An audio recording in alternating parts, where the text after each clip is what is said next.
I want to make a quick video on 14 reasons why you could be holding on to shame. So shame being negative self-regard, feeling like you're inadequate, you're unworthy, there's something wrong with you, feeling like you're small, right? And this makes up like 70% of the people I work with, and it is absolutely an epidemic in the world.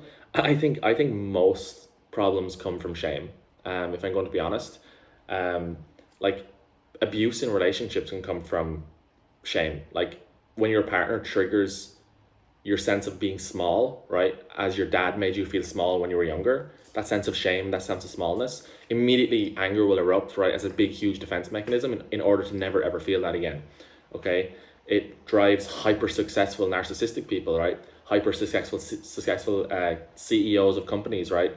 The statistics have shown that like CEOs of companies tend to have some sort of shame, right? It drives success. It drives people pleasing. Obviously, right? There's something wrong with me. I need to people please. It drives insecurity. It drives the inability to ask people out on dates. It drives lack of confidence in the dating world.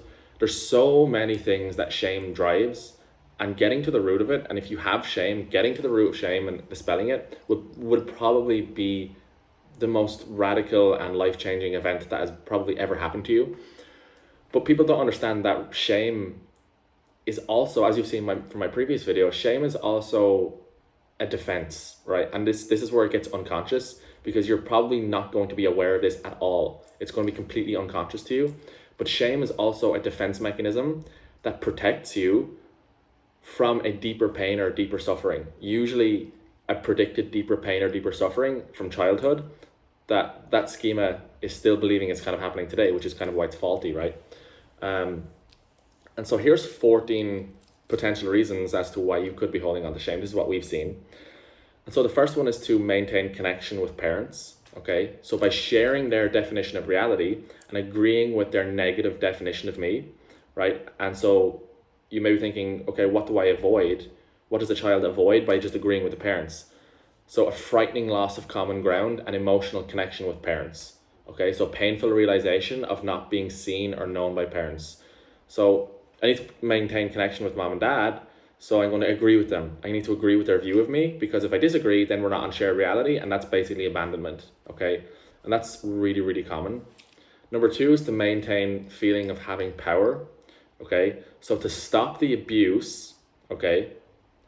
So if it is my fault, I could stop it by becoming good enough to deserve love instead, okay? So someone's being abused, they are completely powerless. So in order to gain power over the situation, I'll adopt a belief that, okay, there's something actually wrong with me.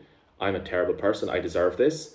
So now I can do something about it so I can stop the abuse. Because I'm a terrible person, I can take action in the world and become good enough and appease the abuser. So you can see that they're gaining power over the situation right now. Okay, that's number two. Number three is just to preserve safety. Okay, so by disentitling self from protest or anger, that would trigger greater abuse or abandonment. Okay, so if I agree I'm unworthy, inadequate, stupid, then I feel no protest. Okay, so it's kind of avoiding harder hits, I guess, from parents, right? I'm just going to agree, right? And to stop the hits from coming at me. Number four, which is also really common, is to avoid all awareness of betrayal by parents. So if I agree I'm unworthy, inadequate, or stupid, then no betrayal occurred. I deserved how they treated me. As I said, this is really common because I've seen this like 4 or 5 times now, which I like to call to avoid kind of painful truths. And it's kind of similar to a one down below this.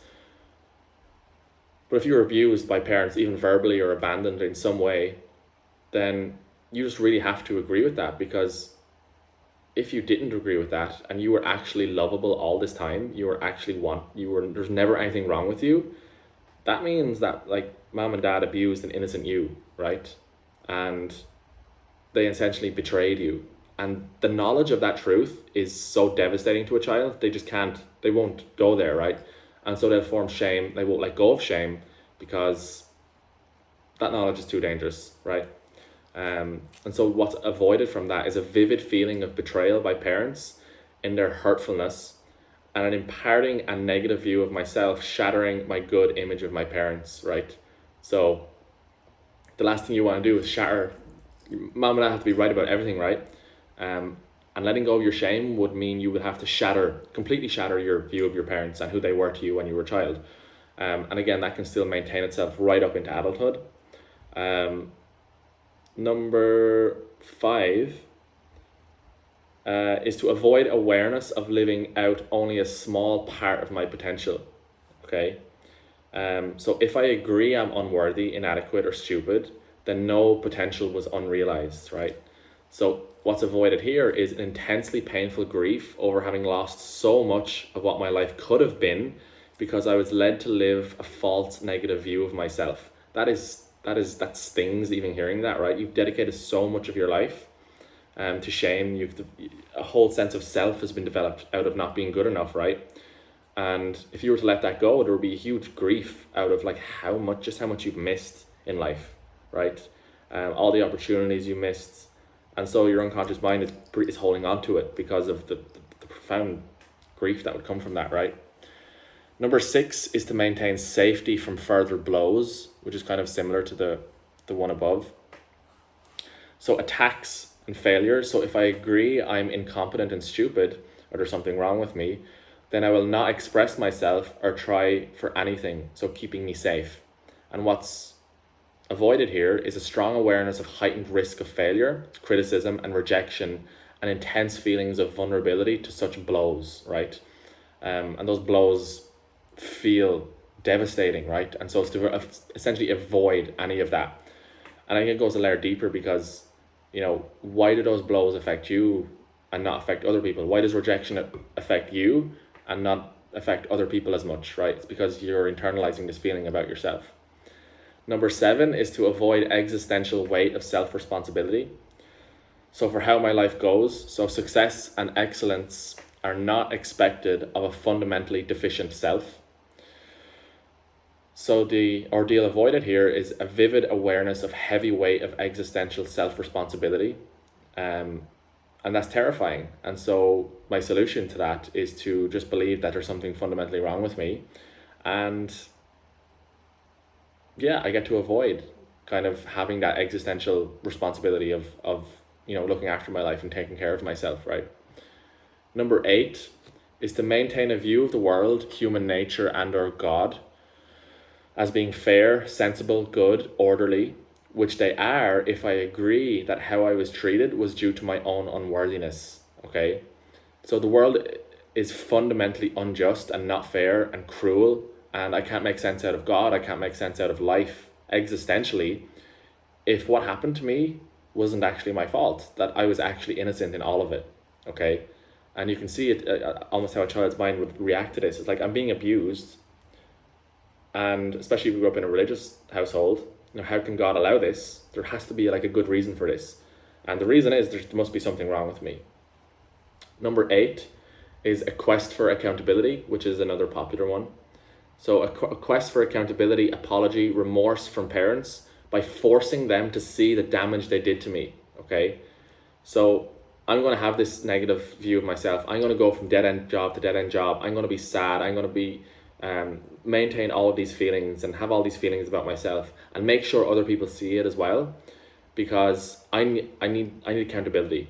I need an apology. I need remorse from my caregivers. I need them to see what they did to me, right? I need to see what my parents did to me, and make them feel remorse. And so I'm going to hold on to shame. Or remember, none of this is like explicit in your mind. You're not thinking this. This is just the emotional logic of the unconscious schema. Number 10 is a quest to collect owed caring attention and nurturance, okay, that others should supply in response to seeing my woundedness and poor functioning, okay? So you didn't get care and attention and love in childhood, and this is just your way of getting it now. And the ordeal avoided here is grieving of the lack of caring attention that you should have received in childhood, and letting go of the impossible quest to have a child's proper experience of being taken care of. And that's quite sad, right? And so it's a quest for owed childhood, and you're still doing that to this day. You're still, holding on to this negative view of yourself, and again, kind of wanting people to see that, so that you get the attention, you get the love, you get all of that you always wanted in childhood that you never got. That's another reason why you might be holding on to it. Number 12 is pseudo-penitence. Okay, so I view myself as unworthy or bad in order to do the bad things I want to do and still feel like I'm a good person. Okay, so a bad person wouldn't even feel bad about it, right? And so what's avoided here is authentic self-honesty and struggle with conscience, integrity, and values. And that's a pretty rare one, okay? So if I view myself as unworthy or bad, then I get to do the things that I want to do, right? The deeply immoral things that I do want to do. That's quite a deep one. Number 13 is disidentification. So by feeling incapable, unconfident, and bad about myself, I make sure that I'm not an arrogant, intensive monster like my dad, like my mom, like my sibling, okay? So I never want to be like him. I never want to be dad. I never want to be my mom, because they had confidence, they had arrogance, they were sure of themselves, and they were a bad person, right? So you had a negative view of them, and I never want to be that person. So I'm going to basically degrade myself. Something wrong with me. I'm a bad person. I'm not a good person. And never display that confidence ever, because then you would just be like dad, right? That's the unconscious prediction. And then number 14, which is the one I went through, which is, in my experience, also incredibly common, is to preserve familiar lifelong identity, roles, and patterns of relating to others and to life, okay? And what's avoided here is a sweeping loss of familiar sense of self and familiar roles and patterns, okay? So if I let go of my shame, then I will literally not feel like who I am anymore.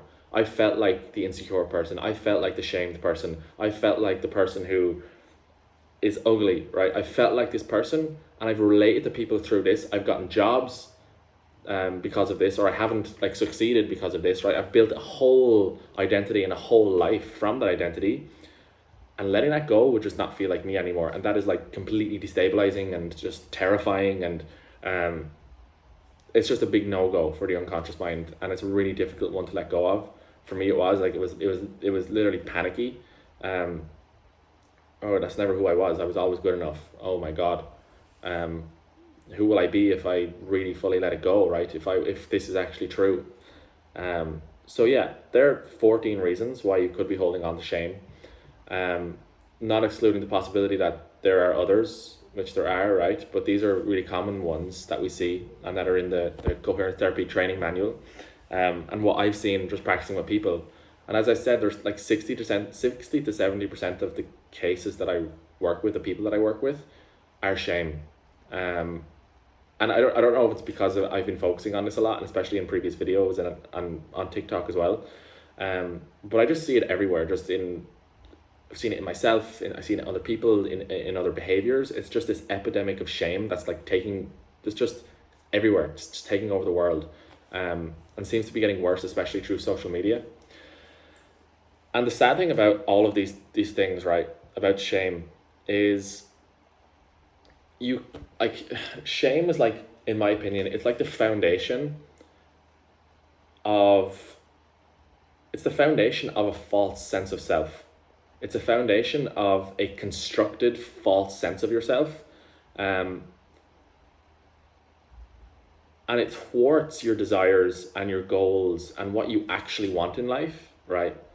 So if you have a sense of shame, then you may think that the purpose of your life is to become hyper successful, and it's to get like views, it's to be addicted to social media, it's to like get this high paying job, it's to succeed, it's whatever it is, right? To become a famous soccer player, or whatever it is. None of those things are bad, right? But sometimes it can come from shame, and you're doing those things to soothe the shame, soothe the feelings of being inadequate, and so you hyper succeed in order to compensate for that, right? And then you end up achieving the thing and you realize it was just not satisfying. And why is it not satisfying? Because it's not coming from your true self. It's not coming from what you genuinely, authentically want underneath all of that. It's coming from that false constructed sense of self that is built off of the foundation of shame. Okay, and that's really sad, is if you get to like 50 or 60 years old and you've constructed and built an entire life out of shame, and then you finally realize that's never what I wanted, right? That's like a midlife crisis, right? That's an existential crisis right there. And so it's always good to ask yourself, if I didn't have these feelings of inadequacy or unworthiness, or if I could do one thing in the world, like one meaningful activity, right? I want to dedicate my life to whatever, what job it is or whatever you want to do in life, but no one else could see it. No one else could see I was doing it. I would get no attention from it. It would be completely anonymous. What activity would you be doing then if no one could see you from it? Okay, so you're kind of removing the shame, and you're asking yourself, if I didn't have shame, what would I want to be doing then? Okay, and that will kind of start revealing what your true authentic self and your wants with your life, right? But shame is just, I'm just speaking from experience.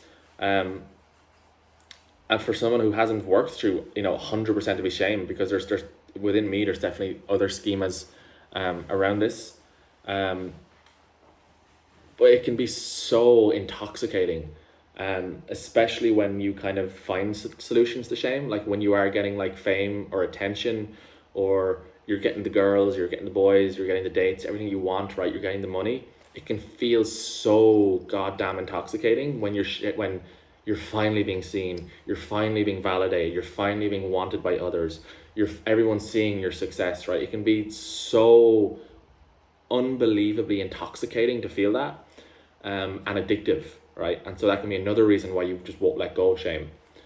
And then that brings up a separate conversation, which is also a valid one, and I've heard Dr. K talk about this a little bit as well.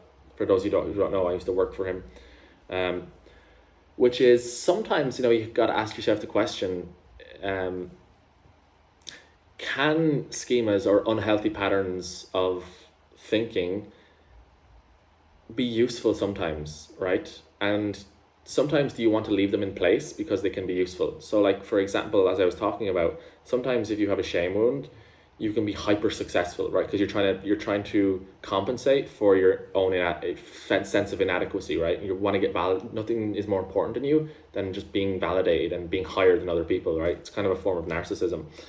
But can you direct that in some sort of a healthy way and actually succeed, right? And it works because you become hyper successful. You make lots of money, and you get all these things. And so there's a conversation. It's like, maybe you want to hold on to the shame, okay, maybe for a couple of years longer because it's producing this in your life, right? But then you will probably ultimately come to the realization that none of that was satisfying anyway. So it's a kind of balanced discussion to have. But anyway, that there are 14 reasons why you could be holding on to shame. And there's a whole process in coherence therapy that we've kind of developed. It's kind of a broad framework that we follow in discovering, integrating, and then juxtaposing or removing or healing that shame. So yeah, I'd love to hear your thoughts in the comments. What your shame wound is, what you think it is, what kind of behaviors do you think you have built on top of shame? What kind of jobs have you taken, relationships have you got into, that come directly from this shame wound? And yeah, let me know how that has been for you over your life. I'm genuinely interested to know. But yeah, I hope that helps.